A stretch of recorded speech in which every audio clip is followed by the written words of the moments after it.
Hi ಎಲ್ಲರಿಗೂ ನಮಸ್ಕಾರ.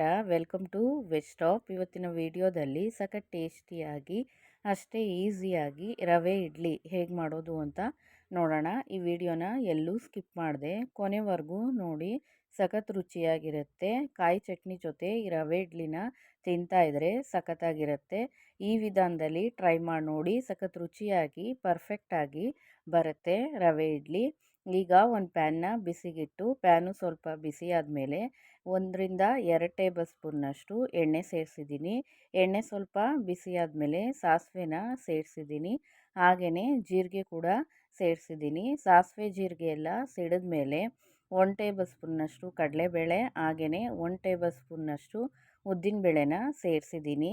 ಕಡಲೆಬೇಳೆ ಉದ್ದಿನಬೇಳೆನ ಅದು ಕಲರೆಲ್ಲ ಚೇಂಜ್ ಆಗಿ ಗೋಲ್ಡನ್ ಕಲರ್ ಬರೋವರೆಗೂ ಚೆನ್ನಾಗಿ ಫ್ರೈ ಮಾಡಿ 1 ಇಂಚಷ್ಟು ಶುಂಠಿನ ಅದ್ರ ಮೇಲಿರೋ ಸಿಪ್ಪೆ ಎಲ್ಲ ತೆಗೆದು ಚೆನ್ನಾಗಿ ತೊಳೆದು ತುರಿದು ಸೇರಿಸಿದ್ದೀನಿ. ಶುಂಠಿನ 1-2 ಸೆಕೆಂಡು ಫ್ರೈ ಮಾಡಿಕೊಂಡು ಇದಕ್ಕೆ ಒಂದು 4-5 ಹಸಿಮೆಣ್ಸಿಕಾಯಿನ ಈ ಥರ ಸಣ್ಣದಾಗಿ ಕಟ್ ಮಾಡಿ ಸೇರಿಸಿದ್ದೀನಿ. ಖಾರನ ನಿಮ್ಮ ರುಚಿಗೆ ತಕ್ಕಂಗೆ ಹೆಚ್ಚು ಕಮ್ಮಿ ಮಾಡ್ಕೋಬೋದು. ಮೆಣಸಿಕಾಯಿನ 1-2 ಸೆಕೆಂಡು ಅದು ಸ್ವಲ್ಪ ಕ್ರಿಸ್ಪ್ ಆಗೋವರೆಗೂ ಚೆನ್ನಾಗಿ ಫ್ರೈ ಮಾಡಿ ಮೆಜರ್ಮೆಂಟ್ ಕಪ್ಪಲ್ಲಿ 3 ಕಪ್ಪಷ್ಟು ಮೀಡಿಯಮ್ ರವೆನ ಸೇರಿಸ್ಕೊತಾ ಇದ್ದೀನಿ. ರವೆನ ಸೇರಿಸ್ಕೊಳ್ಳೋದಕ್ಕಿಂತ ಮುಂಚೆನೇ ಸ್ಟವ್ನ ಪೂರ್ತಿ ಲೋ ಫ್ಲೇಮಲ್ಲಿಟ್ಟು ಸೇರಿಸ್ಕೋಬೇಕು. ರವೆನ ಪೂರ್ತಿ ಲೋ ಫ್ಲೇಮಲ್ಲೇ ಚೆನ್ನಾಗಿ ಫ್ರೈ ಮಾಡ್ಕೋಬೇಕು. ಕಡಿಮೆ ಅಂದ್ರೂ 7-8 ನಿಮಿಷನಾದ್ರೂ ಚೆನ್ನಾಗಿ ಫ್ರೈ ಮಾಡ್ಕೋಬೇಕು. ಈ ಥರ ಫ್ರೈ ಮಾಡಿಕೊಂಡ್ರೆ ರವೆ ಇಡ್ಲಿ ಪರ್ಫೆಕ್ಟಾಗಿ ಬರುತ್ತೆ. ನಾನಿಲ್ಲಿ 8 ನಿಮಿಷ ಚೆನ್ನಾಗಿ ಫ್ರೈ ಮಾಡಿ ಸ್ಟವ್ನ ಆಫ್ ಮಾಡ್ಕೊಂಡಿದ್ದೀನಿ. ಇದನ್ನು ಒಂದು ಅಗಲವಾದ ಪಾತ್ರೆಗೆ ಸೇರಿಸ್ಕೊತಾ ಇದ್ದೀನಿ. ಈ ಥರ ಮಿಕ್ಸ್ಚರ್ನ ನೀವು ರೆಡಿ ಮಾಡಿ ಸ್ಟೋರ್ ಮಾಡಿ ಕೂಡ ಇಟ್ಕೋಬಹುದು. ಯಾವ ಕಪ್ಪಲ್ಲಿ ರವೆನ ಅಳತೆ ಮಾಡ್ಕೋತಿರೋ ಅದೇ ಕಪ್ಪಲ್ಲಿ ಮೊಸರು ಕೂಡ ಅಳತೆ ಮಾಡ್ಕೋಬೇಕಾಗುತ್ತೆ. ಈ ರೀತಿ 3 ಕಪ್ ರವೆಗೆ 3 ಕಪ್ಪಷ್ಟು ಮೊಸರನ್ನ ಸೇರಿಸ್ಕೊಂಡಿದ್ದೀನಿ. ಹಾಗೆಯೇ ರುಚಿಗೆ ತಕ್ಕಷ್ಟು ಉಪ್ಪನ್ನು ಕೂಡ ಸೇರಿಸ್ಕೊಂಡಿದ್ದೀನಿ. ಎಲ್ಲದನ್ನು ಸೇರಿಸಿ ಚೆನ್ನಾಗಿ ಮಿಕ್ಸ್ ಮಾಡ್ಕೋಬೇಕು. ಸ್ವಲ್ಪ ಕೂಡ ಗಂಟು ಆಗದೇ ಇರೋ ರೀತಿ ನಿಧಾನವಾಗಿ ಮಿಕ್ಸ್ ಮಾಡಿಕೊಂಡು ಒಂದು ಮೆಜರ್ಮೆಂಟ್ ಕಪ್ಪಲ್ಲಿ 1/4 ಕಪ್ಪಷ್ಟು ನೀರನ್ನು ಸೇರಿಸ್ಕೊಂಡು ಚೆನ್ನಾಗಿ ಮಿಕ್ಸ್ ಮಾಡ್ಕೊಂಡಿದ್ದೀನಿ. ಈ ಥರ ಮಿಕ್ಸ್ ಮಾಡಿಕೊಂಡು ಇದನ್ನು ಒಂದು 20-30 ನಿಮಿಷನಾದ್ರೂ ಚೆನ್ನಾಗಿ ನೆನೆಸ್ಕೋಬೇಕು. ಈ ರೀತಿ ನೆನೆಸ್ಕೊಂಡ್ರೆ ರವೆ ಇಡ್ಲಿ ಚೆನ್ನಾಗಿ ಬರುತ್ತೆ. ನಾನಿಲ್ಲಿ ಒಂದು 30 ನಿಮಿಷ ನೆನೆಸ್ಕೊಂಡಿದ್ದೀನಿ.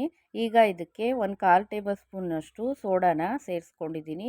ಹಾಗೆಯೇ ಸ್ವಲ್ಪ ಕರಿಬೇವು ಕೂಡ ಚೆನ್ನಾಗಿ ತೊಳೆದು ಸಣ್ಣದಾಗಿ ಕಟ್ ಮಾಡಿ ಸೇರಿಸಿದ್ದೀನಿ. ಹಾಗೆಯೇ ಸ್ವಲ್ಪ ಸಬ್ಬಸಿಗೆ ಸೊಪ್ಪು ಕೂಡ ಚೆನ್ನಾಗಿ ತೊಳೆದು ಸಣ್ಣದಾಗಿ ಕಟ್ ಮಾಡಿ ಸೇರಿಸಿದ್ದೀನಿ. ಹಾಗೆಯೇ ಸ್ವಲ್ಪ ಕೊತ್ತಂಬರಿ ಸೊಪ್ಪು ಕೂಡ ಸಣ್ಣದಾಗಿ ಕಟ್ ಮಾಡಿ ಸೇರಿಸಿದ್ದೀನಿ. ಇದಕ್ಕೆ ಸ್ವಲ್ಪ ನೀರನ್ನು ಸೇರಿಸ್ಕೊಂಡು ಚೆನ್ನಾಗಿ ಮಿಕ್ಸ್ ಮಾಡ್ಕೋಬೇಕು. ಇಡ್ಲಿ ಹಿಟ್ಟಿನ ಹದದಲ್ಲಿ ಚೆನ್ನಾಗಿ ಮಿಕ್ಸ್ ಮಾಡ್ಕೋಬೇಕು. ಇದು ಕೂಡ ಗಟ್ಟಿ ಅಂತ ಅನ್ನಿಸ್ತು, ಹಾಗಾಗಿ ಇನ್ನೂ ಸ್ವಲ್ಪ ನೀರನ್ನು ಸೇರಿಸ್ಕೊಂಡು ಚೆನ್ನಾಗಿ ಮಿಕ್ಸ್ ಮಾಡ್ಕೊಂಡಿದ್ದೀನಿ.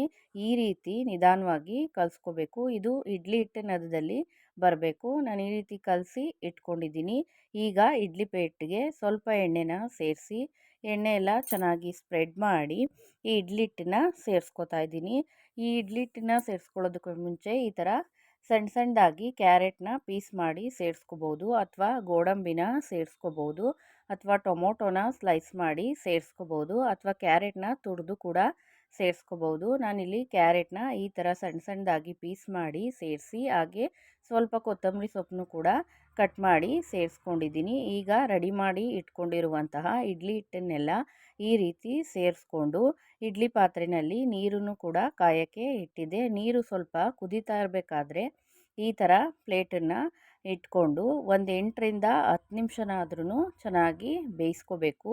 ರವೆ ಇಡ್ಲಿನ ಒಂದು 10 ನಿಮಿಷ ಚೆನ್ನಾಗಿ ಬೇಯಿಸ್ಕೊಂಡ್ರೆ ಪರ್ಫೆಕ್ಟಾಗಿ ಬೆಂದಿರುತ್ತೆ. ನಾನಿಲ್ಲಿ ಒಂದು 10 ನಿಮಿಷ ಚೆನ್ನಾಗಿ ಬೇಯಿಸ್ಕೊಂಡಿದ್ದೀನಿ. ಈಗ ಇಡ್ಲಿ ಸಂಪೂರ್ಣವಾಗಿ ಚೆನ್ನಾಗಿ ಬೆಂದಿದೆ. ಈ ರೀತಿ ಕೈಯನ್ನು ಸ್ವಲ್ಪ ತೇವ ಮಾಡಿಕೊಂಡು ಮುಟ್ಟಿ ನೋಡಿದರೆ ನಿಮಗೆ ಗೊತ್ತಾಗುತ್ತೆ. ಕೈಗೆ ಸ್ವಲ್ಪ ಕೂಡ ಅಂಟಬಾರ್ದು, ಅಥವಾ ಒಂದು ಸ್ಪೂನಿನ ಸಹಾಯದಿಂದನಾದ್ರೂ ನೀವು ಚೆಕ್ ಮಾಡ್ಕೋಬೋದು. 1-2 ನಿಮಿಷ ಹಾಗೇ ಬಿಟ್ಟು ಈ ಥರ ಇಡ್ಲಿನ ಬಿಡಿಸ್ಕೋಬೇಕಾಗುತ್ತೆ. ಸಖತ್ ರುಚಿಯಾಗಿ ಸಖತ್ ಪರ್ಫೆಕ್ಟಾಗಿ ಬಂದಿರುತ್ತೆ. ನೀವು ಕೂಡ ಟ್ರೈ ಮಾಡಿ. ಈ ಇಡ್ಲಿನ ಕಾಯಿ ಚಟ್ನಿ ಜೊತೆ ಸರ್ವ್ ಮಾಡ್ಬೋದು, ಅಥವಾ ತರಕಾರಿ ಸಾಗು ಜೊತೆ ಕೂಡ ತುಂಬ ಚೆನ್ನಾಗಿರುತ್ತೆ. ನೀವು ಕೂಡ ಈ ವಿಧಾನದಲ್ಲಿ ಟ್ರೈ ಮಾಡಿ ನೋಡಿ. ಖಂಡಿತವಾಗ್ಲೂ ಪರ್ಫೆಕ್ಟಾಗಿ ಸಖತ್ ರುಚಿಯಾಗಿ ರವೆ ಇಡ್ಲಿ ಬರುತ್ತೆ. ಈ ವಿಡಿಯೋ ನಿಮಗೆ ಇಷ್ಟ ಆದರೆ ಲೈಕ್ ಮಾಡಿ, ಕಮೆಂಟ್ ಮಾಡಿ, ಶೇರ್ ಮಾಡಿ.